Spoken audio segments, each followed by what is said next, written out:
Good morning, everyone, and welcome to the fourth episode in our Jumpstart American Job series. I'm Nancy McClernand, President and CEO of the Global Business Alliance. We are a trade association uniquely representing international companies operating in the United States across a wide variety of industries. GBA advocates for policies to help ensure that the United States remains the most competitive location for foreign direct investment, which in turn increases job opportunities for Americans and U.S. economic growth. We believe an essential element in achieving that objective is to ensure that we continue to strengthen our global connections with our allies around the world. According to recent data, due to the pandemic, foreign direct investment globally is expected to shrink by as much as 40% this year. So that's one of the reasons that we are doing this series. Find out more about our organization at globalbusiness.org. Second quarter data released last week shows that the economy shrank at a record 32.9% annual pace, underscoring what is now the deepest recession in American history. Because of this extraordinary moment that we find ourselves, GBA has decided to produce this five-part series to create a forum to share practical perspectives directly from executives at leading companies and business associations. We've been hearing directly from the private sector on how businesses have been impacted, are adapting, and are planning for the future. These executives are also providing their thoughts on the most impactful policies governments can pursue to provide the best environment for jumpstarting American jobs. And according to a recent Axios Harris poll, 75% of consumers agree that companies have been more reliable than the federal government in keeping America running. You can find videos of the past sessions at jumpstartjobs.org under the About Series tab. This morning, we're going to talk about small businesses and the challenges they are facing in the US, a critical component of our economy. Small businesses, which account for nearly half of all US private sector jobs, have definitely paid a pretty heavy toll during this pandemic. You might wonder why the Global Business Alliance is holding a conversation on small businesses, but in this episode, we're going to be exploring the very critical relationship between large and small businesses, as well as how local and federal governments can help support a more stable future for small businesses. I'm joined now by executives at three GBA members: Ellie Malouf, CEO of the Americas of Intercontinental Hotels Group; Javier Rodriguez Soler, President and CEO of BBVA US; and Mike Parra, CEO Americas at DHL Express. Good morning, gentlemen. Morning. Good morning. Good morning. Morning. Ellie, more than 80% of IHG branded hotels operate as franchises, meaning that IHG has fostered an ecosystem of thousands of small businesses across the country. Could you provide a sense for us of the broad links between a large company like the one you lead and small businesses? Well, thank you, Nancy. It's great to be with you today. And Javier and Mike, nice to meet you too, albeit virtually today. I'm actually in our Intercontinental Hotel here downtown Washington, D.C. at the Wharf. And look, there are very few industries that have the impact on the national and local economies like the hotel industry. Just in the United States alone, the hotel industry supports over 8 million jobs and produces over $650 billion to the national GDP. So it is really an impactful national and local business. And when we think of the hotel industry, especially Intercontinental Hotels Group, a global company, our impact locally and nationally in the communities is very significant. Most of our hotels in the United States, and we have 3,800 hotels in the United States under multiple brands from Intercontinental, the Kimpton Hotels and Restaurants, Crown Plaza, Holiday Inn, Holiday Inn Express, extended stay brands like Staybridge Suites and Candlewood Suites. Most of our hotels are owned and operated by local business people and franchisees. And these local business people and franchisees are setting up their investments, hiring people, building enterprises in their local communities. Now we support them with branding, with marketing, with technology, with reservations, with infrastructure, but they're the owners and operators of that business. And that business stays in that local community. That symbiotic relationship in that ecosystem that you mentioned, Nancy, that symbiotic relationship stays over generations. Holiday Inn was founded over 70 years ago, and we have families and enterprises that have been with us for 3 to 4 generations, building and operating hotels and keeping that business in that community. So yes, we're a global company. It's been around for 70 years, but our franchisees and local business operators in these communities that have kept the wealth and value and growth in their communities have also been with us across generations. And so that is how a large global company is making an impact in the United States with local businesses in their own communities. Javier, same general question. Can you talk some about BBVA and what some may see as an unlikely connection between a company globally headquartered in Spain and US small businesses? Yes, Nancy, thank you very much for the question. Yeah, the SME sector is the most relevant for employment, not only in the US, but worldwide. And is one of the most strategic sectors for BBVA here in the USA. Clearly, is the sector most affected by the crisis. These are small companies that each of them employ from 1 to a few employees, and they need to be generating revenues every single day. Obviously, this pandemic has affected them disproportionately, and the financial resources they had at hand were much smaller proportionally for their size than that of the big corporations. So banks and the government and the Fed have been very much aware of the need of the SMEs to get help during this pandemic. And I think the way the Treasury, the Fed, and the banks have coordinated the help to these companies has been really remarkable. I would say, comparing with other parts of the world that I'm familiar with, probably the example of the US has been the best. Specifically, as we all know, we've been running with the Paycheck Protection Program. Let me provide you some figures for what BBVA has done, and that can put you in perspective the relevance of this program. BBVA, which has historically, we had a balance sheet of approximately $3 billion in SMEs. In just a few weeks in which the Paycheck Protection Program worked and was in place, we managed to lend $3.3 billion to 22,000 companies, and more importantly, to 3,200 of them that had never worked with us, and they came with us. And I want to highlight, why did they come with us and not to their bank? Well, in this specific case, there were some domestic banks that were not ready to serve the Paycheck Protection Program. We put in place in 3 days online app that allowed for the application. So many SMEs in urgent need for this money came to us, and we were able to serve them. These are truly SMEs. For you to put it in perspective, the average size of the loan that we provided through the Paycheck Protection Program has been $149,000. So they are really small loans, but that have made a huge difference for these companies that have committed to keep the employees with their work. Otherwise, the loan is not forgivable. So it's a very powerful program because these loans keep the SMEs alive, but at the same time, the SMEs need to guarantee the employment of their employees. So that is a very powerful program.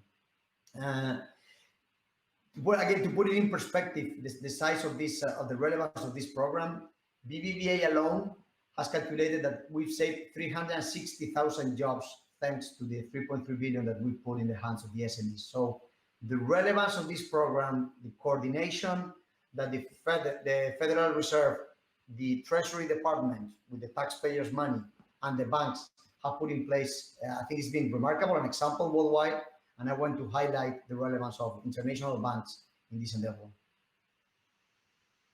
Thank you, Javier. And Mike, can you talk a little bit about DHL's work with small businesses, particularly over the last 5+ months? Yep, thank you, Nancy, and good morning. Sorry about that. And also a good morning to Javier and to Ellie, and good to see that you're at one of your locations. I'm currently at one of our buildings as well. Interesting enough, if there's been something that we've learned during the pandemic, is that everyone needs to have an online strategy, right? And for us, when you take a look at a business the size of ours that sits over 220 countries and territories from a global perspective, over 86% of our active customer base is what we call micro, small, medium size enterprises, so SMEs, as we've been talking about. And they need to have a strategy in regards to how to take or how to sell and move their business from a cross-border perspective. And we give them that capability, that global connection, that flexibility to buy and sell and manage in a dynamic environment. So I would say that when you take a look at this, these smaller businesses don't have the staff or the entire customs clearance department that they would need for their own transportation management team or even market penetration. And we give them all of that when they partner with DHL. Equally, we give them a fast, reliable service that's safe and efficient. And it also gives them that visibility from a customer perspective with regards from first mile all the way to the last mile. So we continue to be committed to what we call micro, small, medium size enterprise. In Spanish, we would call them pymes, because we deal with many different programs across the Americas. We actually launched a program called Pyme Exporta in Latin America, and we've aligned with companies like GoDaddy as an example. They've got a program that they just launched called Open We Stand Movement, where they're looking to help small to medium-sized businesses that are adapting and have a need to adapt during this time of need. And we're also seeing companies that are growing even here in the United States with many of the brick and mortar malls just now reopening, some having to reclose. We've aligned with the U.S. Department of Commerce on their new market export initiative to align to help them, where we're bringing also intelligence, we're educating, we're bringing forums on a virtual format like this. We're bringing forums to help small to medium-sized companies either get funding, and it was incredible to hear what Javier and the team at BBVA have done, to hear that they've helped that many SMEs, and he's absolutely right, that's going to help a ton of jobs. Or even in the industry that Ellie is in, from a hotel industry, where we're helping now to do things to connect people by moving goods to help open them up quicker. So that's what we've been doing. It's actually been really nice to see the evolution during this pandemic, whereas things could have quickly shut down. In turn, they've actually opened up. I mean, our e-commerce traffic right now is up greater than 70% year on year. We're actually doing volumes today that we had forecasted in 2022. And it's all in this realm of small to medium sized companies that are exporting right out of their homes, right out of their kitchen tables, right out of their garages. And we're glad that we're able to support them by bringing the world to them through DHL. Ellie, so IHG is a global company. You've got hotels all over the world. Can you share with us anything that you have learned in other markets that would be helpful for the US? Sure. And first, I do want to go back and touch on Javier's experience with the PPP loans, because that has fundamentally been one of the most effective tools that government, business, and small businesses have worked together to make happen. We worked with our small businesses and with our industry association to help advocate for that program, for the PPP program. We're working today to help advocate for its expansion because it's been so effective. So many small businesses, especially hotels and restaurants and retailers, have benefited to build a bridge across this pandemic and keep their locations open, keep their staff hired, and banks like BBVA that have stepped up to provide that linkage between the bank, between the Federal Reserve, between the government, and between the small businesses have really made it happen. Many times government comes up with great plans that don't get affected into the market. This one really moved quickly. If you think of the Small Business Administration, usually processes $30 billion worth of loans. It processed several hundred billion in 3 months or less. So thank you to the banks that stepped up, and thank you for doing that. And now, that's one thing we've learned in the US that we've been advocating in other countries to help the industry globally. But from the beginning of the pandemic, we're also the largest international hotel company in China. So we learned right away at the beginning of the year what was happening there, and first, how to keep our colleagues and customers safe. It's the first thing that we moved to is how do we protect our people and our customers?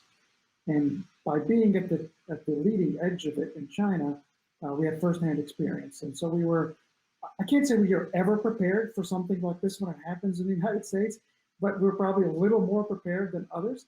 We learned how important it was to really step up on the cleanliness and safety aspects on property to protect our colleagues and our guests. So we were the first in the industry to require our guests to have PPE, to have masks, temperature checks, face coverings, and gloves and sanitizer stations in our properties so our colleagues could be protected. And then we stepped it up for our guests by working closely with the Cleveland Clinic and brought that PPE to our guests. So in our hotels, you have kits like this that are available to all guests that have a mask, that have gloves, that have sanitizer solution and sanitizer wipes in case they don't bring it with them. We use the highest hospital-grade disinfectants in cleaning our rooms. We have sanitizer stations throughout the areas. We have changed our food and beverage programs to accommodate the CDC guidelines. And just last week, we are now requiring guests in hotels to wear face coverings in accordance with the CDC guidelines. All of that is, yes, to keep our colleagues and our guests safe, but it's important for the resurgence of the economy. It's important for the success of these small businesses. If the pandemic continues to spread, if infections continue to spread, then the economy can't recover as much. Then these small businesses will struggle more. So on one hand, there is a health imperative to following guidelines and implementing them on our properties, but I think we also have a civic and economic imperative to keep the recovery going in this country so that the small businesses can get back on their feet and will need less government support in the future, although they will still need it for the rest of the year at least. But that's one thing we learned quickly from across the world that we implemented in the United States, and I think it's beginning to have an effect. Yeah, thanks.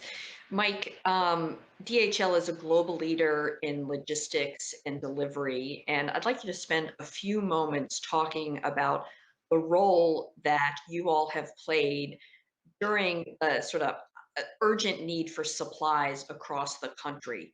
How did you engage with government and small businesses to help people get the supplies they needed? Yeah, no, thank you for that. Another solid question, and one that we get a lot these days. We learned a lot from Wuhan, and as Ali said, because we're global and we've obviously got a presence in China, we learned so much in a short period of time. And one of the things we did was we aligned with DHS, with the Department of Homeland Security, pretty quickly, and we were deemed a business essential right away. That then opened up many doors for us. Throughout the entire pandemic, we have helped with deliveries of personal PPE equipment, medicine, thermometers, ventilator, and even basic life needs to local communities, businesses, and first responders. Further, we have done so without furloughing a single employee in Express. In fact, we're adding another 3,000 jobs in the Americas and including over 2,000 in the US alone. These new jobs are being driven by the growth in e-commerce, which has accelerated during the pandemic. And in fact, our e-commerce volume is currently up over 70% year on year. And we expect the trend to remain strong even as brick and mortar starts to reopen. Ellie, can you talk a little bit about what you see as the future in a post-pandemic world and any policies that government can embrace to help the hospitality industry in particular get to the other side of the economic crisis? Sure. I think if we look at the future beyond the short-term pandemic, if we do things properly between business, government, and communities, the future can be very similar to the past that we loved. And particularly for travel, people have an irrepressible desire to travel. We are not wired to quarantine forever. We are social creatures by definition. We want to mix. We want to see people live. We want to wine and dine with them. We want to explore new places in the world. It's just in our genetic makeup. And sure, some people will use the current technology platforms to travel a little bit less for the least pleasant meetings. But we think that in the future, people will still want to be together to grow. And the virtual interactions that we're building over the last 6 months are only connecting us with new people with whom we're going to want to see live in the future. But to get to that future and to get back to the way we used to love to live, two things have to happen. One, we have to get through the situation medically. And it's been, let's not forget, we had a medical crisis that precipitated a business crisis, an economic crisis.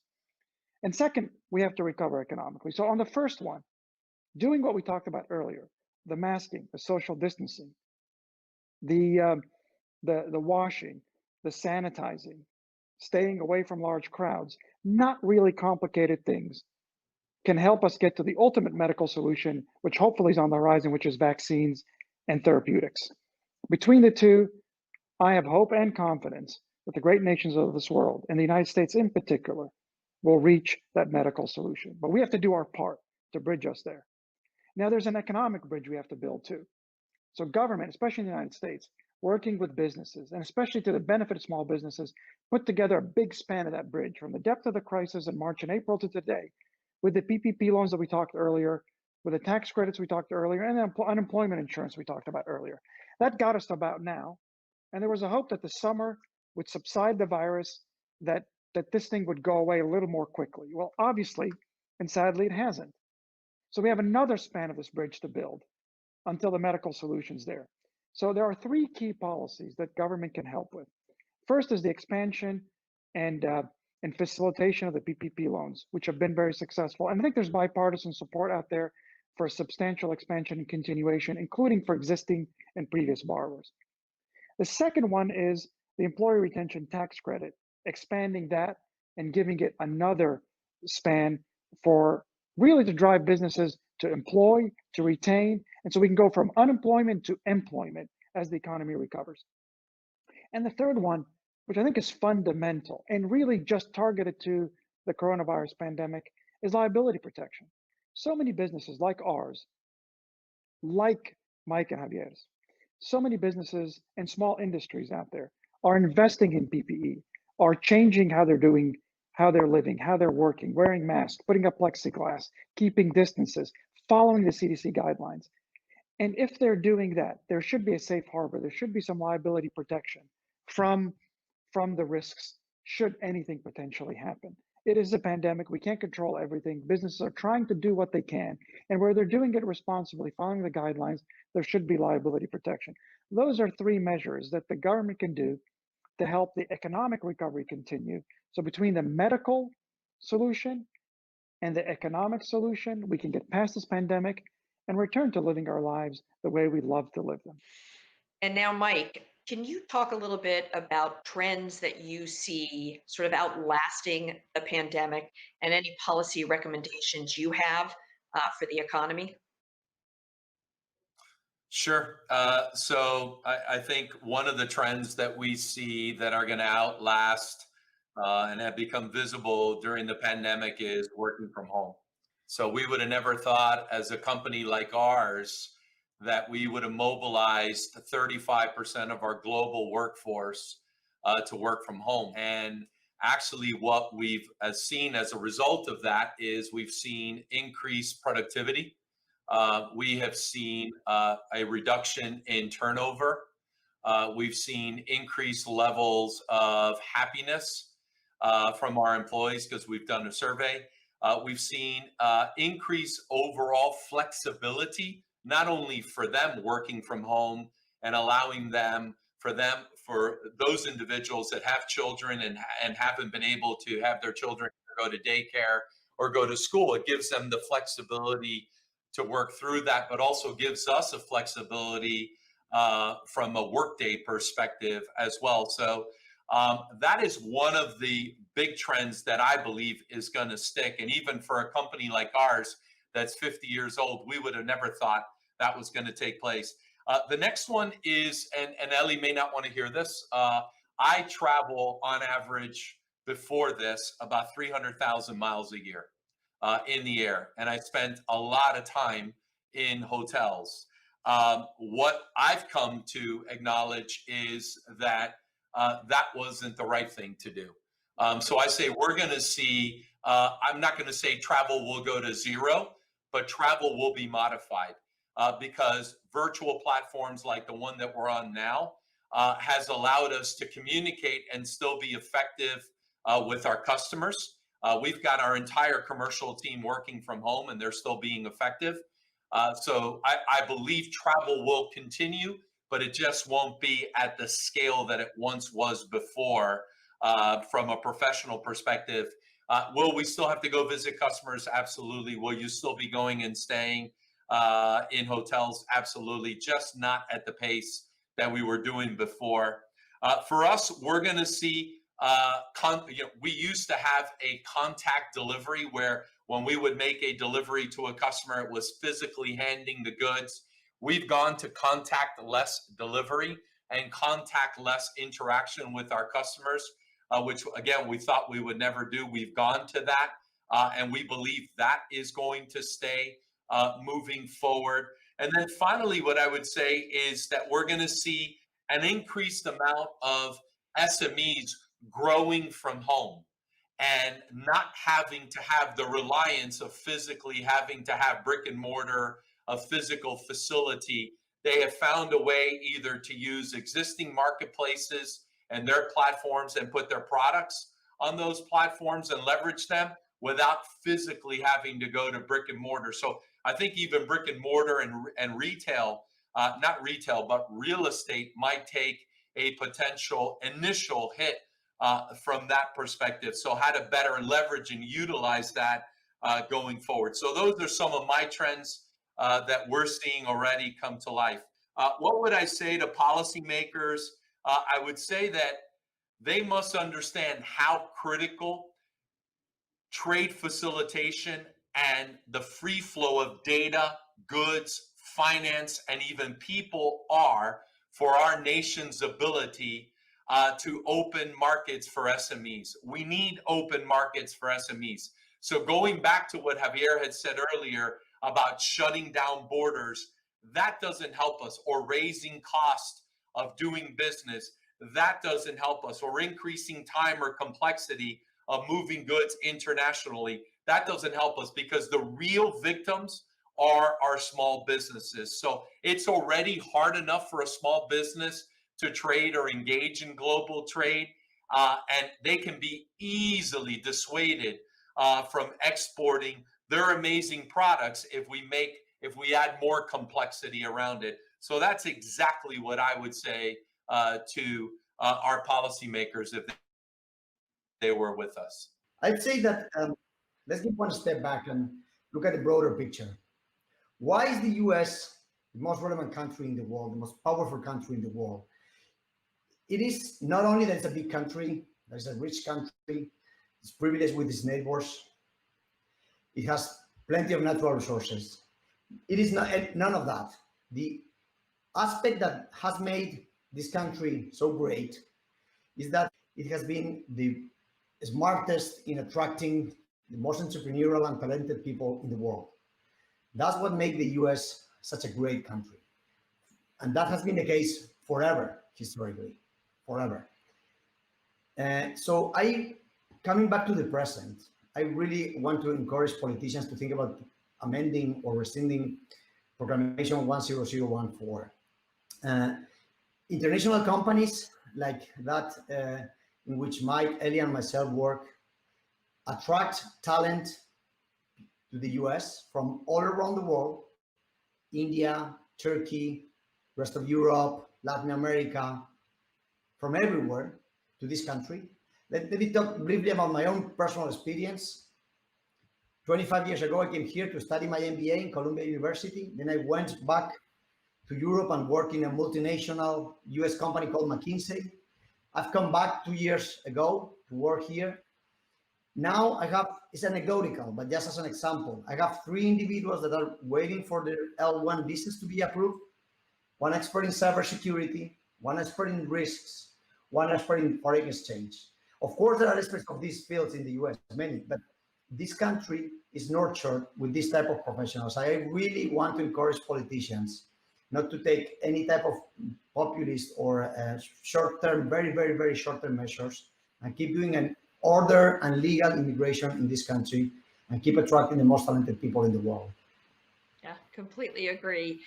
Well, thank you, gentlemen, for joining us this morning. I really appreciate hearing your perspectives. I think it's been very valuable for me, and I'm sure our viewers as well. So now, after this short message, I'll be joined by executives at 3 leading trade associations that are key to the American small business community. See you in 60 seconds.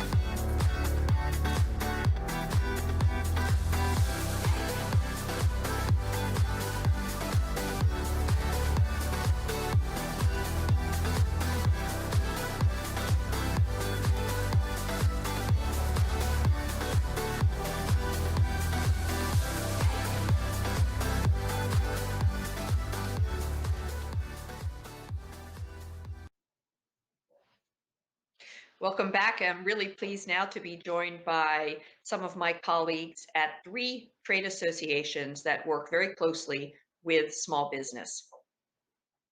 Brad Close, President and CEO of NFIB, Bridget Polachine, CEO of the Institute for International Bankers, and Thomas Sullivan, Vice President of Small Business Policy at the U.S. Chamber of Commerce. Good morning, everyone. Good morning, Nancy. Good morning, Nancy. Good morning, Nancy. Brad, let's go ahead and start with you. Can you share some perspective on how challenging the pandemic and related economic shutdowns have been for small business across the United States? Yeah, thanks, Nancy, and thanks for having me today. It has been incredibly hard for small businesses. The rapid government shutdowns and then dealing with the COVID-19 pandemic has been very hard on small businesses. Most small businesses are really small. We're talking businesses 5, 10, 20 employees. They have had to try to operate and try to stay afloat when they can't open their doors. Customers don't want to come in the doors, and employees are at home, unable to come to work. So the economic impact has been huge. The Fed has even commented that small businesses have been hit the hardest by this economic downturn. So we have been focused on doing everything we can to get policymakers to realize that helping small business is crucial to helping the nation get out of our economic downturn and get the economy running again, and really importantly, getting people back to work and incomes back in their families. Tom, anything to add? I completely agree with Brad. This is just a tough time for small business. I guess the only thing that I would add, and this is certainly particular to the Global Business Alliance, but the term "we're all in this together" certainly applies to the convening that you're hosting, Nancy. So thank you for doing that, and this is going to be a good panel discussion. And now, Bridget, based on the perspective of your members, what has the impact of the pandemic been on America's small businesses, and how have your members in particular been working with their small business clients over the last 5.5 months? Sure. First, thanks, Nancy, for allowing the IIB to join you today on this important topic. Global Business Alliance is a great partner to the IIB, and we're really happy to have a chance to be here. So I agree with Brad and Tom. Small businesses have been particularly hard hit by the COVID-19 event. And of course, many of them were they're in businesses that are particularly susceptible to the economic disruption that the pandemic has brought. For IIB members, we've really, focused on small businesses as part of our commercial and industrial base of lending. Going into the pandemic, say 10% of SBA Section 7A loans were made by foreign banks here in the United States. And we're also very active in the Paycheck Protection Program. So I think IIB members issued about 175,000 loans, 24.7 billion total, and that supported 2.4 million American small business jobs. One of our members repurposed 10,000 employees to help out with the PPP, and they issued 26,000 loans on the first day of the program. In contrast to usual, their annual amount would be 3,000 a year. Really interesting. I mean, when folks think of international banks, they likely don't consider the relationship your members have with America's small businesses, but you're here on a panel of small businesses for a reason. Can you provide some more details of the work your members do with their small business clientele?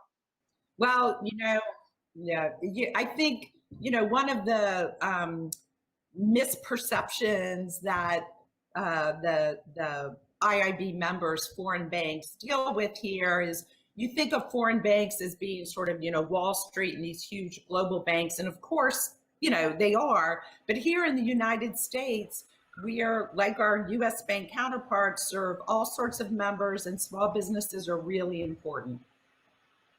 Nancy, there are so many heroes out there that we see in the newspaper every day, from firefighters to first responders to hospital workers.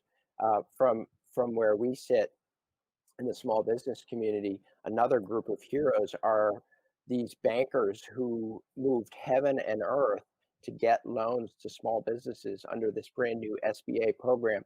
And whether it's repurposing, the United States branches of international banks to the community banks and credit unions that small business owners deal with. I mean, we hear stories of hundreds of employees in their basement on card tables processing loans, coming out of the old-fashioned fax machine 24 hours a day just to get capital onto Main Street. So there's a story there that Bridget is talking about that's hugely complimentary of the financial sector, and she's right. Unfortunately, sometimes that story of how these men and women who are processing loans are really heroes for Main Street financially is not getting out as well as it could. So, Brad, I think that there is certainly a consensus that the health crisis itself is the biggest hurdle that small businesses are going to need to overcome. And with roughly 80% of small businesses being in the service sector, it may be even more difficult for them to continue to operate if there is a prolonged period of time where the public is still very nervous about getting a haircut, going to the gym, or dining out. But what do you see as the major challenges faced by small business as they try to get back on their feet past the crisis? So I think you're right on the health crisis. Businesses are trying to open, trying to get back to work, but also realize that they have to keep their employees safe and their customers. I think for small businesses, it was such an abrupt change. We had about the best economy and the tightest job market possible, really through early February. When you look at our economic numbers in March, you can almost cut them right in half, and you can see where the bottom fell out halfway through March. And the economy just started plummeting. So small businesses who really operate on a very thin margin day to day, year to year anyways, are having a real hard time trying to figure out how are we going to reopen? What's business going to look like? Are we going to be like before? Are we going to be smaller? What's demand going to be like? So they have those challenges. They're also faced with the challenges of making sure their customers feel comfortable, hoping that customers want to come back. Because when you look at a small business, they're local businesses, Main Street businesses, they're almost all people businesses, right? Whether it's a retail operation, whether it's, a small construction firm, whatever, they're always working around people in their communities. And getting to that level where it's safe to be around people, that customers feel okay to come back, is going to be a huge challenge. And our economic numbers show that about half of all small business owners realize that they're probably going to have to access some additional financial assistance in the next 12 months to make it through this crisis. So, Brad, while businesses are faced with all of these challenges in reopening, there's another concern to factor in: government regulations, which can have an outsized impact on small business. That said, in many cases, businesses are moving faster than the government in making the changes necessary for their own survival. What can state and policymakers do to help relieve the burden while still ensuring health and safety standards? Businesses tend to be way ahead of the government on doing things, and small businesses are there. Actually, their biggest concern right now, and we're starting to see this at the state level and hear it at the federal level, is how do you protect small business owners from being held responsible for actions that they can't control? So this issue of a liability shield, liability protection for businesses, is especially crucial for small businesses, because you're starting to hear policymakers at the state and federal local level say that they think business owners should be charged with policing new regulations and new mandates, and then when they don't police them, being held responsible. So this is kind of a bridge that is pretty much impossible for a business to cross, and that being held responsible for a customer's behavior and employees' behavior if they don't follow the rules. So small businesses want their customers safe, but they are concerned with how this process is going to work going forward. Nancy, could I just jump in and add? I think Brad hit on it very well about how about half of the small businesses are going to need additional financial help, and we are working with Congress and the president right now to try to get capital to small business in this next round of stimulus. But there's also the need for certainty. I mean, everyone around the world is desperate for certainty related to COVID-19. Small businesses, are even higher in their level of desire for certainty. And this idea that you're following all the rules and you are biting and scratching and reinventing and disrupting yourselves to try to survive, you need certainty that all of those steps you're taking to protect your customers, protect your employees, aren't going to end up with you on the wrong side of a lawsuit. And when it comes to masks, it's actually, it's pretty crystal clear from a small business perspective. If it's the difference between having to shut down again and stay open, then the masks have to be required. And that requirement has got to happen at a local level. You shouldn't be putting the small business owners in a police situation for them to tell customers to go away. But whether or not they support hard and fast rules for mask wearing, if the choice is you have to wear masks or you're going to shut down, then small business owners have to remain open. They need those revenues, they need those customers. So the choice is crystal clear. I wanted to mention too that, another reason why I think, this kind of support for small business, the comprehensive support that we're talking about, is so important. Brad and Tom have both highlighted how small businesses are really the engines to drive job creation, but also, minority and women-owned businesses are such a big percentage of small business. And at a time where we're really, as a country, focused on financial inclusion, small business support is especially important. Bridget, I'm so glad you raised that, because there are data that show a real stark difference between Black-owned businesses and the rest of the entrepreneurial community.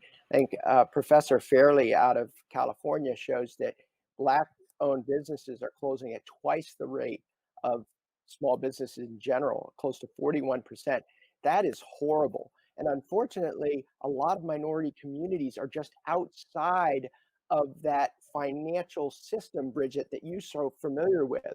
We're pushing Congress to try to really target those communities where there are high levels of minority entrepreneurship, get the money to those community lending organizations that have a trust and long-term relationship with those communities so that we don't see that disparity of wealth actually go up, where this country now has a newfound commitment to try to narrow that inequity gap.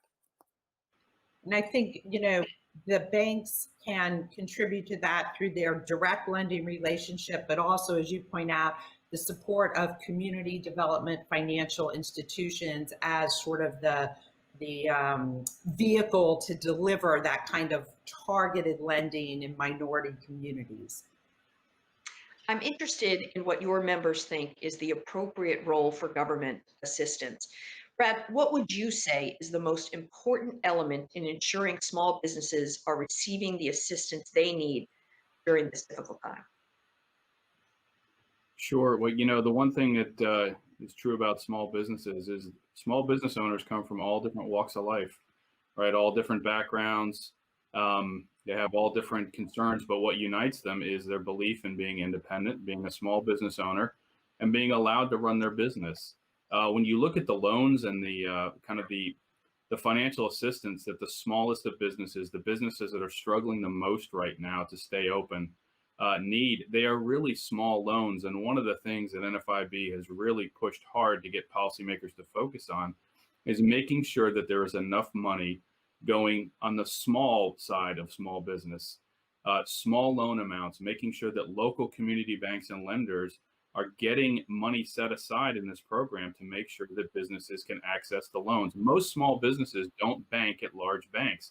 Nearly all of them bank at their local community lenders, their community banks, local financial institutions. So focusing on the really small businesses is crucial to allowing business owners in our urban centers or cities or more dense areas to stay open, where they may not have all the different access to financial products that you would find in other parts of the country. So small loans, set aside money for that is really crucial to make sure that all small businesses can get access to the funding they need. Bridget, both Congress and the Federal Reserve have created programs to help businesses get through the economic crisis. From your perspective, how have these programs worked? Are they enough? And what would you recommend to policymakers as they continue to provide relief for small businesses? And is there anything we can learn from having navigated previous financial crises, or are we in uncharted territory?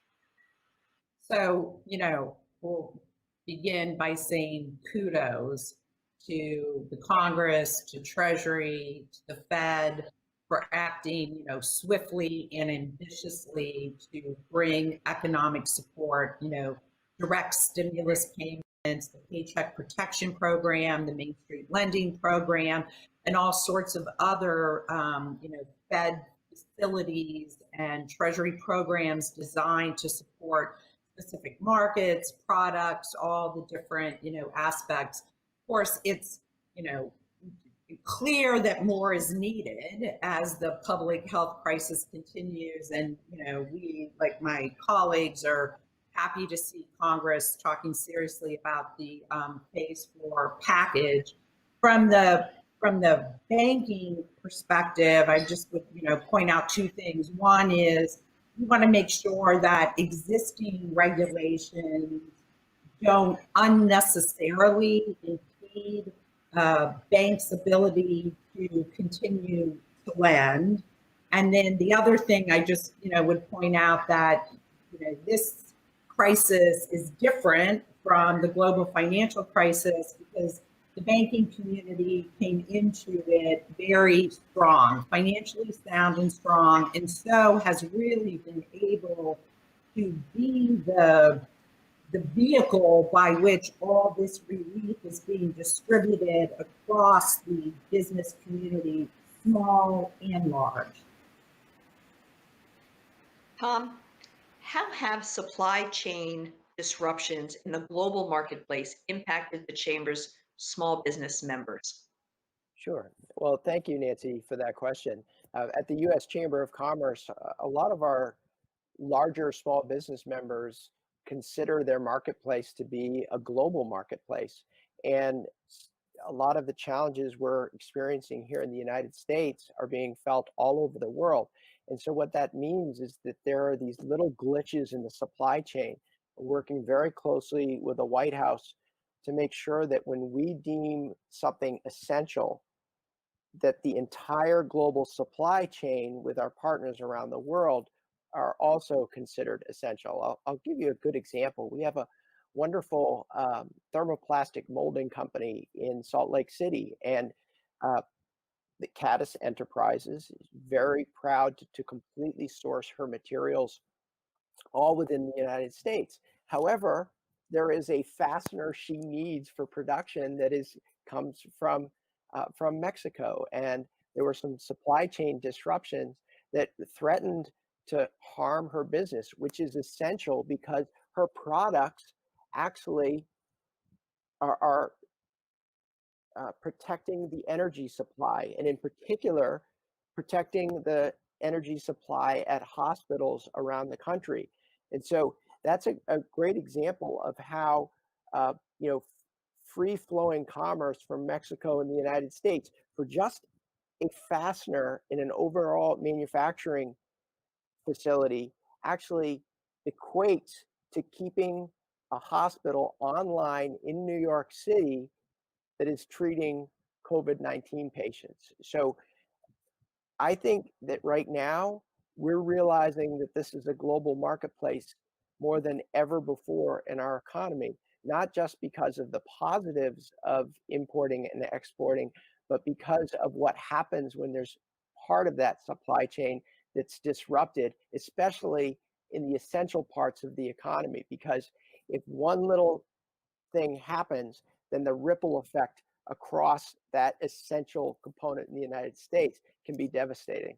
So that's a long way of answering. Yes, we have a lot of small businesses that are involved in importing and exporting, and the critical nature of that supply chain running smoothly is more important now than ever before.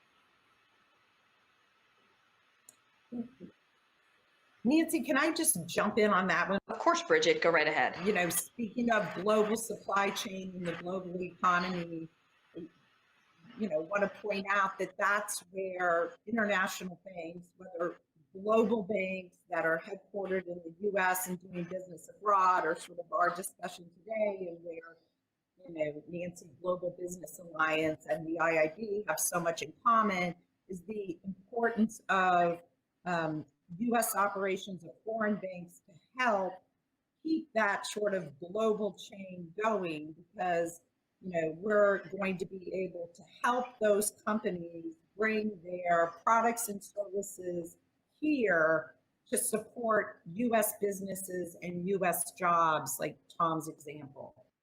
Bridget's comment on a real practical example of what she's talking about. I mean, we have this wonderful small business in Louisville, Kentucky, Advanced Electrical Systems, run by a good friend, James Strange. Well, the investment that Toyota has made in Georgetown, Kentucky, directly relates to James Strange's business. I mean, he's really proud that they actually rejiggered the Georgetown plant to produce the first Lexus that was American made. I think it was about 5 years ago. It was the ES350. And an entire community of small business benefits from Toyota's presence in Kentucky. And you can basically magnify this in every type of community where there is foreign direct investment that's made in a larger business that actually has a positive economic ripple effect for all the small businesses in the area.